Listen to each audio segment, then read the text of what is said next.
Gloire au Seigneur.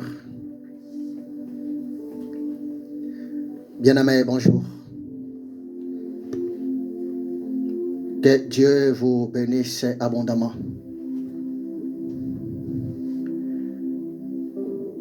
Je suis encore dans la joie de m'approcher auprès de vous.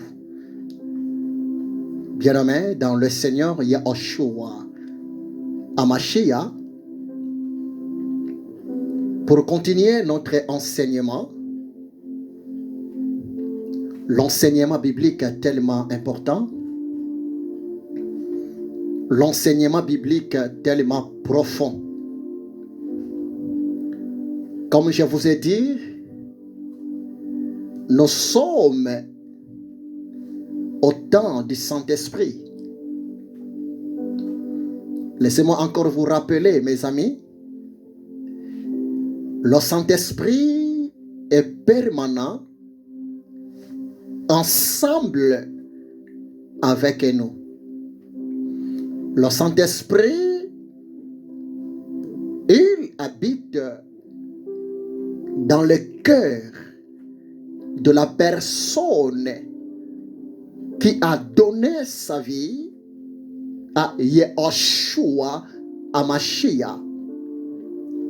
Et laissez-moi encore vous rappeler, le Saint-Esprit, il est omniprésent. Le Saint-Esprit, c'est l'esprit de Yahushua Hamashiach. Le Saint-Esprit, c'est lui qui est le grand patron, le PDG de l'Église. Le Saint-Esprit, c'est lui qui est le coach, le véritable mentor pour le peuple de Dieu dans le monde.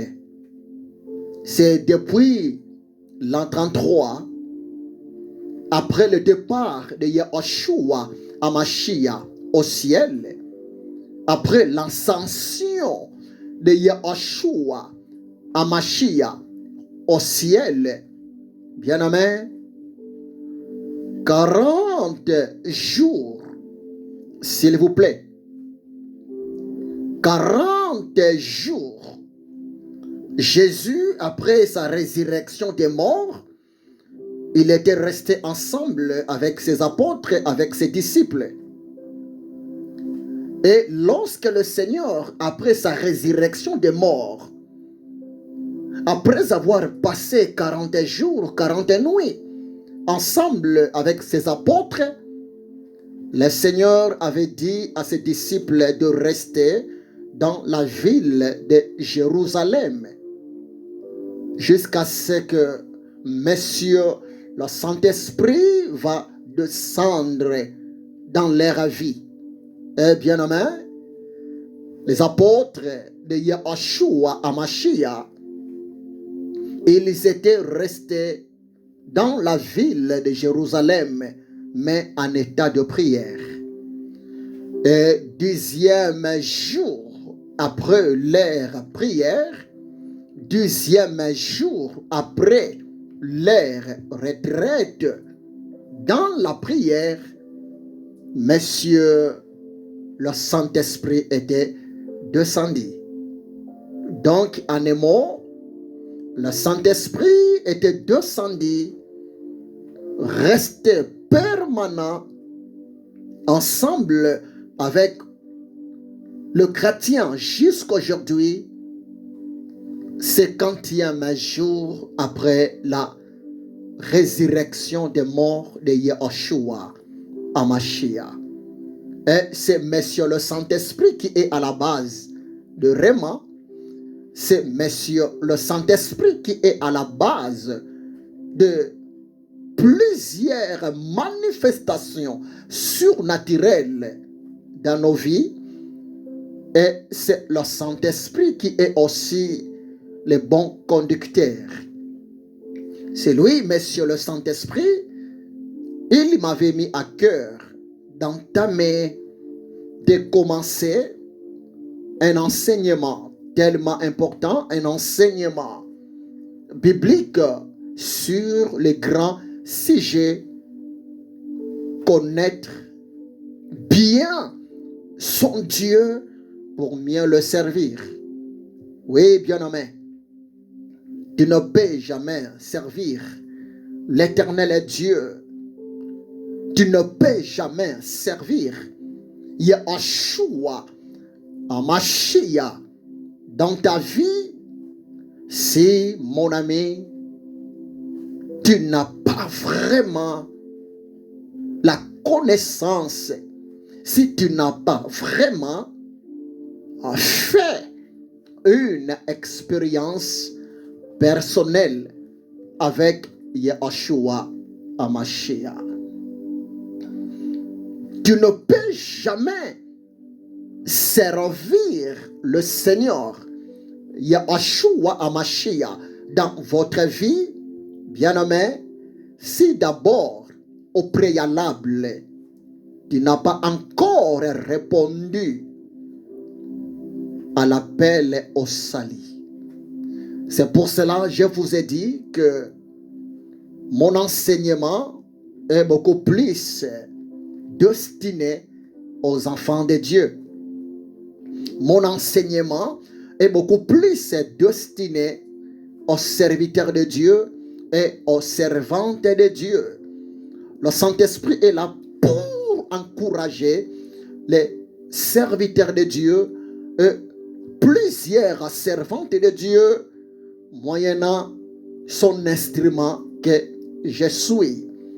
Même aussi vous, mon frère, même aussi vous, ma soeur, si peut-être jusqu'à présent, bien-aimé, tu n'as pas encore accepté Yeshua HaMashiach dans ta vie comme Seigneur et Sauveur, bien-aimé, ça serait pratiquement impossible pour vous de bien servir Yeshua HaMashiach dans votre vie sans les connaître.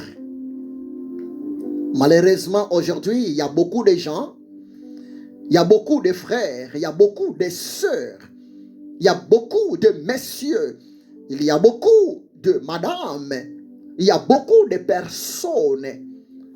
Ces gens-là, ils sont là dans l'œuvre de Dieu, mais malheureusement sans le Seigneur. Retenez ça.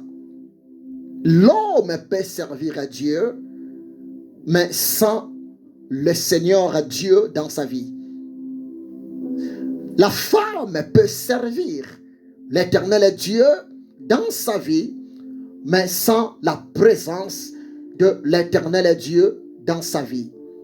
C'est pour cela, bien-aimé, le but de cet enseignement, c'est beaucoup plus pour t'encourager. Bien-aimé, mon frère, ma soeur, c'est pour te dire, nous sommes obligés de persévérer, nous sommes obligés de continuer dans l'œuvre de l'Éternel Dieu. C'est vrai, les jours sont tellement mauvais, l'air est tellement grave.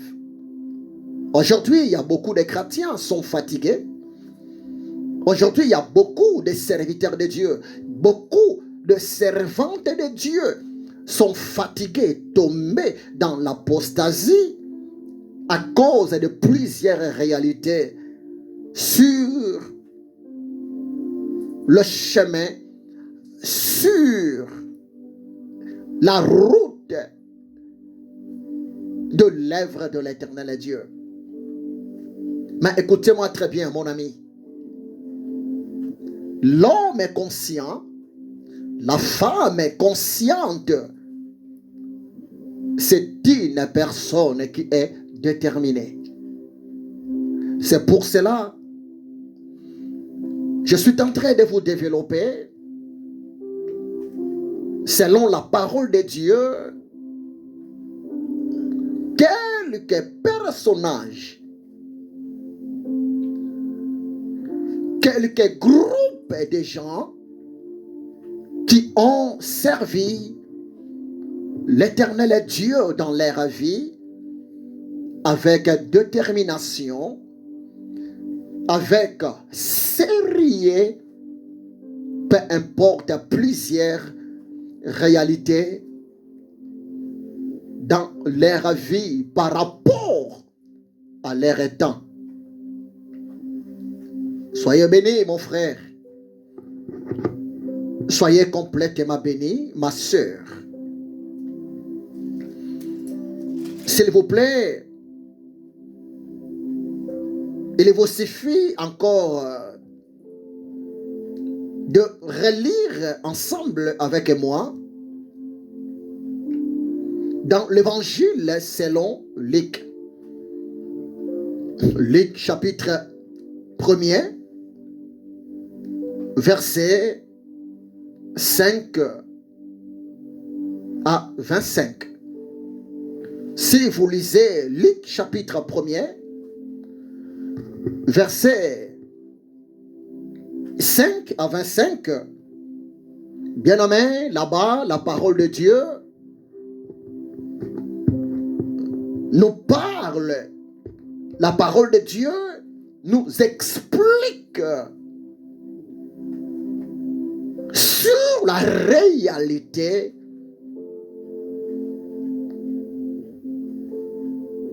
d'un couple,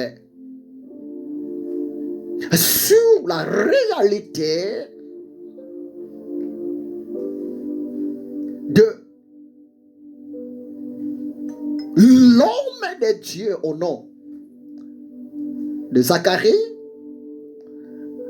Dans Luc chapitre 1, verset 5 à 25, la parole de Dieu nous parle sur la réalité de la servante de l'Éternel Dieu au nom d'Élisabeth. Je vais encore relire quelques passages avant d'entrer dans notre sujet. Luc chapitre 1, verset 5 à 25. Mais je vais lire quelques passages, s'il vous plaît. Soyez vraiment le bienvenu, mon frère. Soyez la bienvenue, ma soeur. Que le Saint-Esprit vous ouvre les oreilles de l'Esprit pour comprendre le réma que le Seigneur a préparé pour vous. Et je vous aime énormément. Que Dieu vous bénisse. Luc chapitre 1, verset 5, je commence. Du temps d'Hérode, roi de Judée, il y avait un sacrificateur nommé Zacharie, de la classe d'Abia. Sa femme était d'entre les filles d'Aaron. Et sa femme s'appelait plutôt Élisabeth. Tous deux étaient juste devant Dieu, observant d'une manière irréprochable tous les commandements et toutes les ordonnances du Seigneur. Verset 7. Il n'avait point d'enfant parce que Élisabeth était stérile. Et les couples, l'un et l'autre, avançaient en âge. Verset 8. Or, pendant que Zacharie s'acquittait de ses fonctions devant Dieu, selon les tours de sa classe, Zacharie fut appelé par les sorts.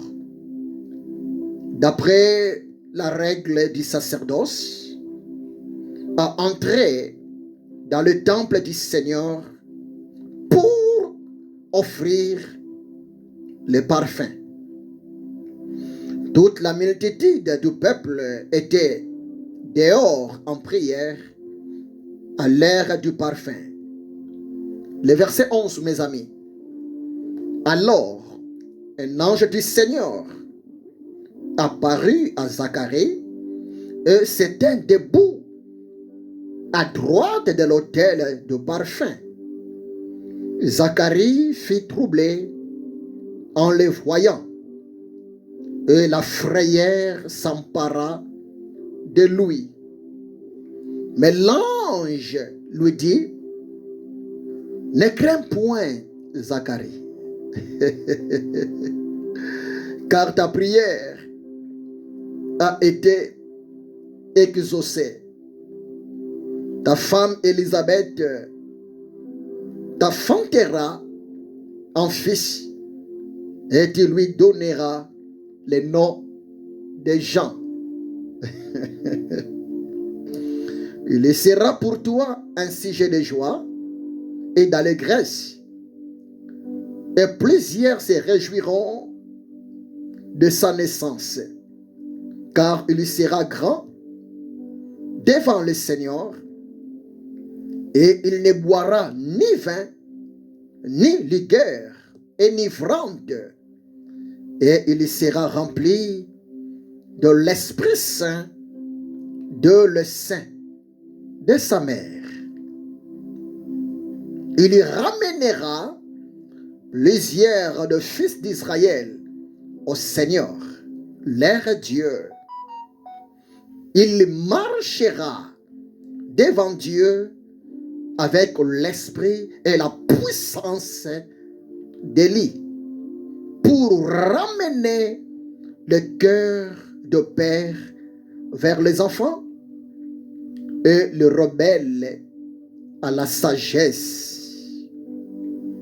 des justes, afin de préparer au Seigneur un peuple bien disposé.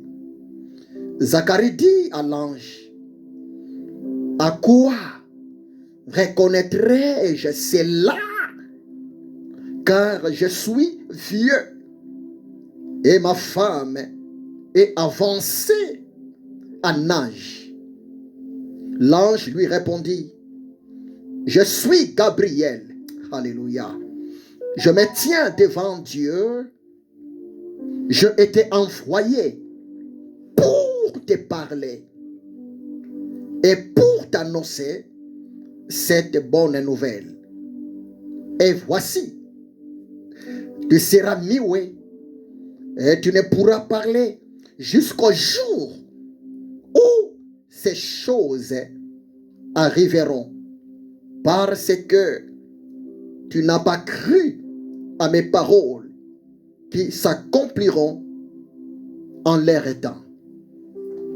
Je lis, mes amis, Luc chapitre 1, versets 5 à 20. Mais pour une bonne compréhension, je vous demande de lire jusqu'à la fin. Luc chapitre 1, verset 1 à 25. Bien-aimés, suivez-moi très bien. Oh, c'est merveilleux. Merci Saint-Esprit. C'est merveilleux. Le grand thème de mon enseignement, c'est connaître le Seigneur à Dieu pour mieux le servir. Connaître l'Éternel dans votre vie pour mieux le servir. C'est ça le grand thème, bien-aimés. Et je vous ai posé la fois passée une question. Mais pourquoi nous servons Dieu? Pourquoi nous sommes appelés? Pourquoi nous sommes obligés d'être disponibles pour le Seigneur?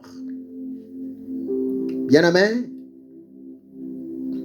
nous ne servons pas Dieu pour avoir une vie meilleure. Non. Nous ne servons pas Dieu pour avoir un mariage prospère. Non, bien-aimé. Nous ne servons pas le Seigneur à Dieu pour avoir une promotion quelque part. Non, mon ami. Nous ne servons pas le Seigneur à Dieu. Nous ne servons pas Yeshua Hamashiach pour avoir une renommée internationale. Non, bien-aimé. Non. Nous ne servons pas l'Éternel Dieu. Nous ne servons pas, nous n'adorons pas Yeshua Hamashiach pour voyager dans les quatre coins du monde. Non, bien-aimé. Non. Nous ne servons pas le Seigneur Yeshua Hamashiach pour avoir de la prospérité, pour avoir plusieurs enfants. Non, bien-aimé. Mais si nous servons l'Éternel Dieu, si nous sommes prêts d'être disponibles pour l'Éternel, notre Dieu, bien-aimé, tu sais pourquoi? D'abord, c'est parce que c'est l'Éternel, Elohim, c'est lui qui nous a créés à son image et à sa ressemblance. Et je vous ai dit, mes amis, servir l'Éternel Dieu, être disponible pour le Seigneur, c'est un signe de la reconnaissance. Retenez ça, s'il vous plaît. C'est un signe de la reconnaissance. C'est lui qui nous a créés. En plus, l'Éternel Dieu nous a créés à son image, à sa ressemblance.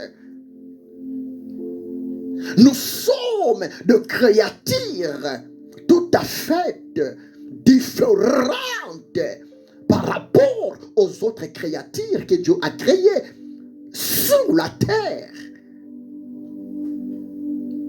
C'est pour cela, bien-aimé, l'Éternel Dieu mérite notre gratitude.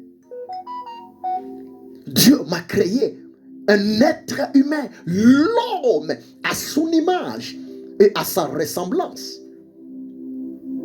Dieu ne m'a pas créé un animal. L'Éternel Dieu ne m'a pas créé un singe. Non. L'Éternel Dieu ne m'a pas créé, s'il vous plaît, un léopard. Un coq. L'Éternel Dieu ne m'a pas créé comme les autres animaux sauvages, les autres animaux domestiques. Non. Il m'a créé à son image. Il t'a créé à son image. C'est pour cela, messieurs, nous étant que des êtres intelligents, nous étant que de créatures intelligentes, nous sommes obligés de servir notre Créateur. Il n'y a pas deux créateurs. Il n'y a pas trois créateurs.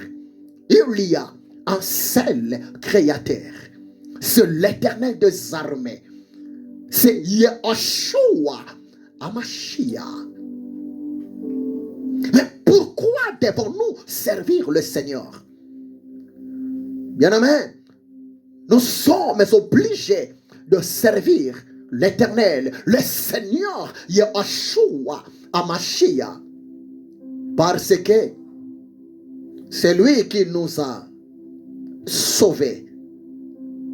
Il nous a sauvés. Il nous a pardonné de tout péché. Il nous a rachetés dans le péché.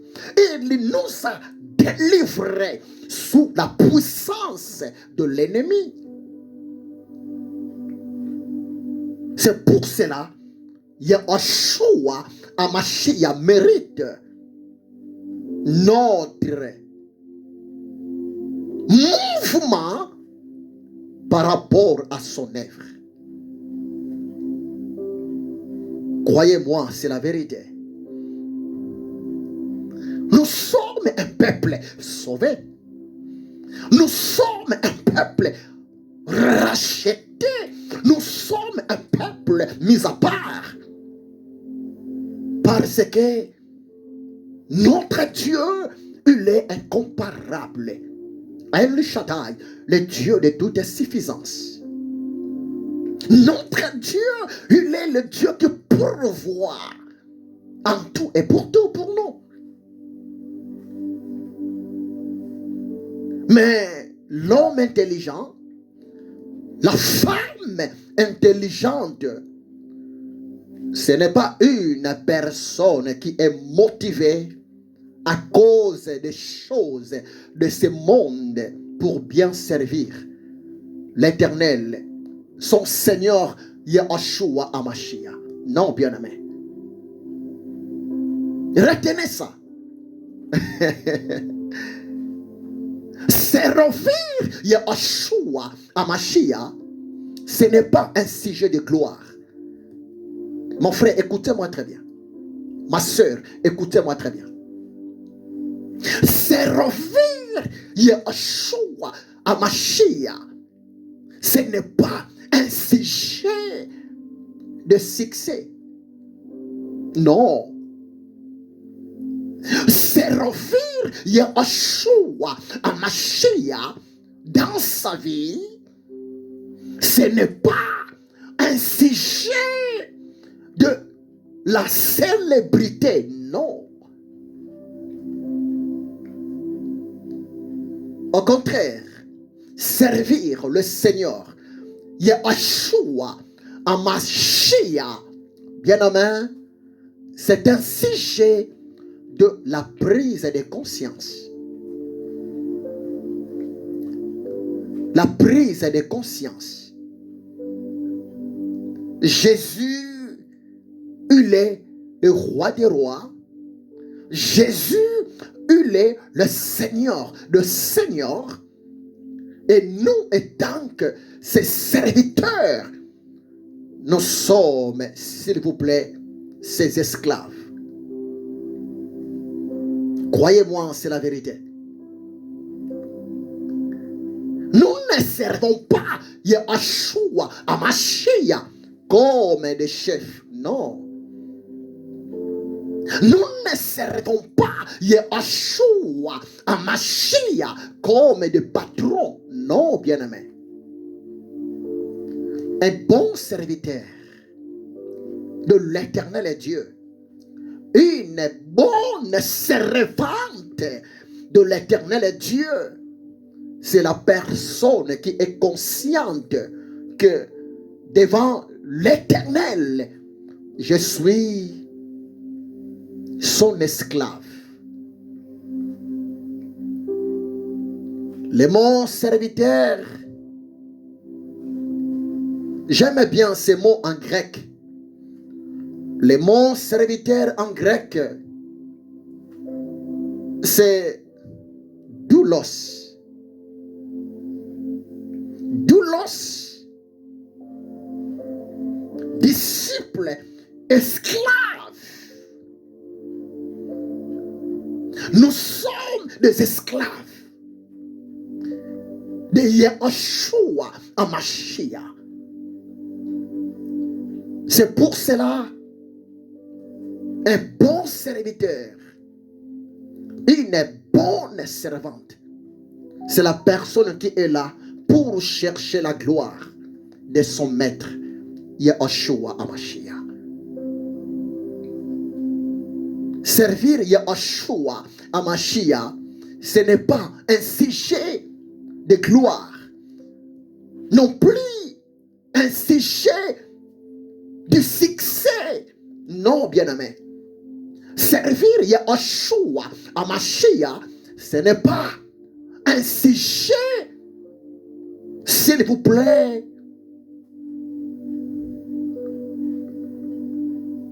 d'être reconnu mondialement. Non. Servir le Seigneur Yahushua Hamashiach, mon ami, c'est un sujet de la prise de conscience. Je viens de lire pour vous Luc chapitre 1, verset 5 à 20. La parole de Dieu vient de nous présenter un couple. L'homme, il s'appelait, le mari, il s'appelait Monsieur Zacharie, et sa femme, elle s'appelait Madame Élisabeth. Bien-aimé, si vous lisez dans le verset 6, Luc chapitre 1, verset 6, la parole de Dieu nous dit ceci.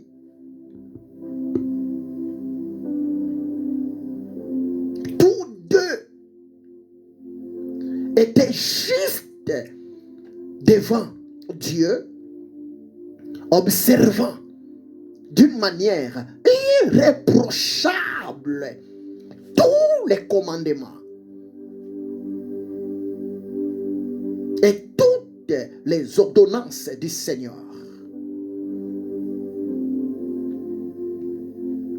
Mais le verset 7 nous dit, il n'avait point d'enfant parce que Élisabeth était stérile. Ils étaient l'un et l'autre avancés en âge.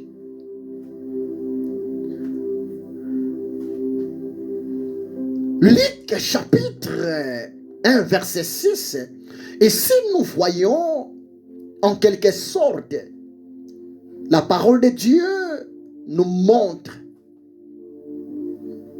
de bonnes qualités. La parole de Dieu témoigne comment les couples servaient le Seigneur à Dieu.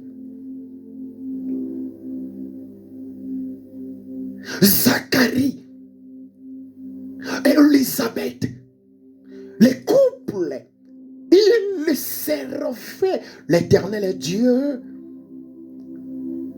avec l'obéissance totale, avec le sérieux total. Les couples craignaient Dieu. Les couples, ils étaient irréprochables, voire même devant Israël. En un mot, les couples vivaient dans la sanctification totale. Bien-aimé, si la parole de Dieu nous présente quelques qualités meilleures de Zacharie, quelques qualités magnifiques d'Élisabeth par rapport à leur façon de servir Dieu, par rapport à leur façon de se comporter dans l'œuvre de l'Éternel Dieu. Tu sais pourquoi? C'est clair. C'est parce que Zacharie, il connaissait très bien les dieux qui lui servaient dans sa vie. Élisabeth, elle aussi, Elle connaissait très bien l'Éternel, le Dieu d'Israël qu'elle servait dans sa vie. Ensemble avec son mari, Zacharie, dans le temple de Jérusalem. Oh bien-aimé, c'est magnifique. Mais si vous lisez à partir du verset 7, la parole de Dieu nous dit, il n'avait point d'enfant. Les couples, malgré leur engagement, les couples, malgré leur sérieux, les couples, malgré leur obéissance à la parole, à la loi de l'Éternel Dieu, les couples, malgré leur détermination dans le ministère, la parole de Dieu nous dit très bien, les couples n'avaient pas d'enfants. Les couples manquaient l'enfant. Et la Bible précise très bien. La femme de Zacharie, notre maman, la femme de Zacharie, au nom d'Élisabeth, elle était une femme stérile.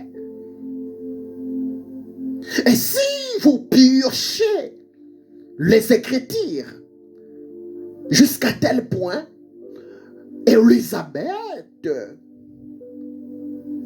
à part son problème,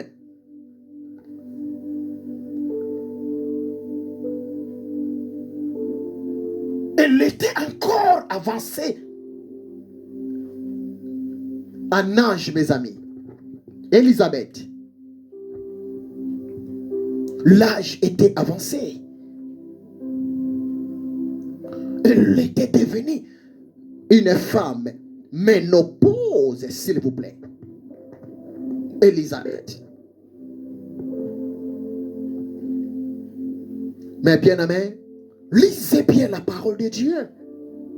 Qu'est-ce la parole de Dieu?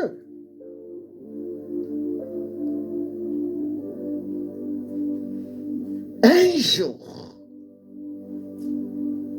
le Seigneur Dieu,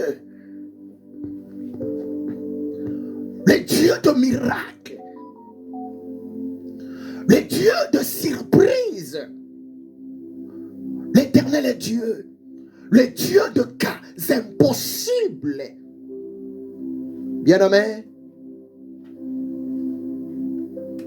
un jour, l'Éternel Dieu, il s'est souvenu des couples. L'Éternel Dieu, il s'est souvenu de la prière du couple.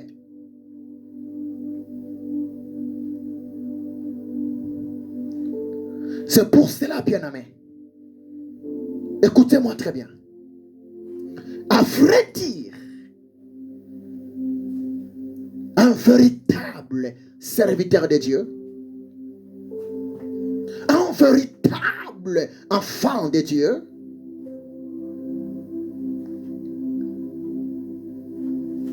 c'est un homme de prière, c'est un intercesseur, c'est un homme de sacrifice. Croyez-moi, c'est la vérité.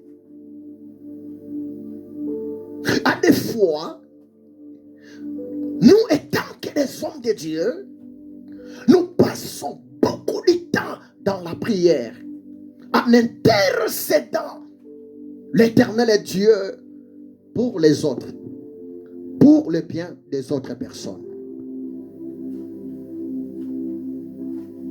Et à des fois, nous étant que des hommes de Dieu,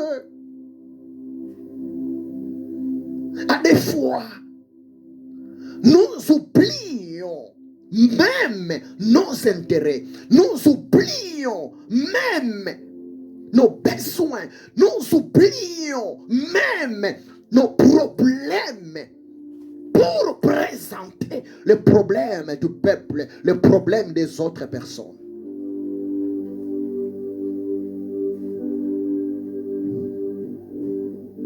Bien-aimés, écoutez-moi très bien. L'Éternel Dieu est juste. L'Éternel Dieu, il sonde le cœur et le rein.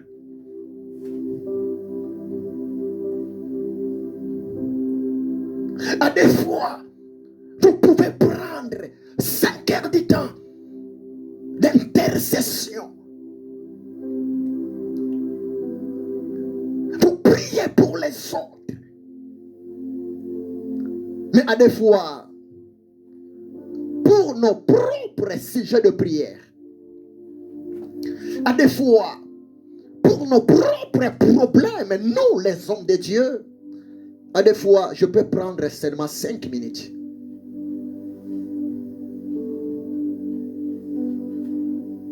Pour ma vie. C'est pour cela, je vous demande, mes amis, je vous demande, mes frères, mes sœurs, l'heure est tellement grave. Nous devons faire très attention. Ne cherche pas à voir le problème envers une femme de prière. Ne cherche pas à voir le problème envers un homme de prière. Parce que les hommes de prière, les femmes de prière, ce sont, s'il vous plaît, des hommes et des femmes intouchables. La fois passée, je vous ai parlé, et voire même, je vous ai donné de la définition du prénom, du nom d'Élisabeth. Je vous ai dit, mes amis, mais que signifie le prénom Élisabeth? Je vous ai dit, Élisabeth signifie Dieu est mon serment. Élisabeth signifie la promesse de Dieu. Élisabeth signifie mon Dieu est abondance. Élisabeth signifie je jure par mon Dieu.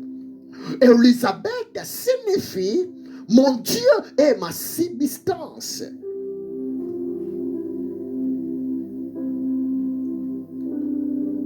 Élisabeth, voire même connaissant l'interprétation de son prénom, voire même connaissant l'interprétation du nom qu'elle portait, Élisabeth, elle était déterminée dans l'œuvre de l'Éternel Dieu. Élisabeth, elle était déterminée dans le service de l'Éternel Dieu. Maintenant, aujourd'hui, c'est un enseignement, mes amis. Je vais vous donner l'interprétation du nom Zacharie. Qu'est-ce que signifie Zacharie, s'il vous plaît? Gloire au Seigneur. Mais qu'est-ce que signifie Zacharie? Je préparais cet enseignement pour vous, bien-aimés. Qu'est-ce que signifie le prénom Zacharie, mon ami? Le prénom Zacharie signifie Dieu se souvient. Le prénom Zacharie signifie Yahweh se souvient. Le prénom Zacharie signifie Dieu a rappelé à sa mémoire. Le prénom Zacharie signifie le Seigneur a rappelé. C'est ça l'interprétation du prénom Zacharie. En étudiant en profondeur pour comprendre le prénom, le vrai sens du prénom Zacharie, bien aimé, le Saint-Esprit m'a donné beaucoup de choses. Zacharie signifie Dieu se souvient. Oui, bien aimé.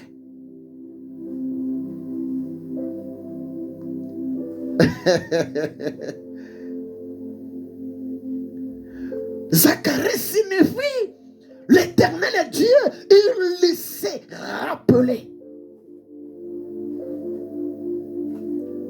C'est pour cela, si vous lisez dans le verset 13, d'abord le verset 11. Alors, Luc chapitre 1 verset 11. Alors, un ange du Seigneur apparut à Zacharie. Et c'était debout à droite de l'autel de parfum. Zacharie fut troublé en le voyant. Et la frayeur s'empara de lui, Zacharie. Le verset 13. Mais l'ange lui dit, ne crains point, Zacharie, car ta prière a été exaucée. Ta femme, Élisabeth, t'enfantera un fils et tu lui donneras le nom de Jean. Luc chapitre 1, verset 11 à 13. Malgré l'âge était avancé de Zacharie, malgré les problèmes, le cas de la stérilité d'Élisabeth, sa femme, malgré Élisabeth, elle était, voire même entrée aussi dans l'âge de la ménopause, mes amis. Mais écoutez-moi très bien. Le mot ménopause n'est pas le mot de Dieu. Le mot ménopause n'est pas dans le langage de l'Éternel Dieu. L'Éternel Dieu ne connaît pas le phénomène ménopause, s'il vous plaît. Non, bien-aimé. Dieu ne connaît pas ménopause. L'Éternel Dieu, il y voit, il regarde le sérieux de son serviteur, de sa servante. L'Éternel, il observe l'attachement de son serviteur, de sa servante envers lui. Et le Seigneur, peu importe le temps, peu importe l'âge, si l'Éternel Dieu s'est décidé de vous bénir, bien-aimé, l'Éternel Dieu va vous bénir, s'il vous plaît. Il va vous bénir. Voire même, si je peux actualiser les messages,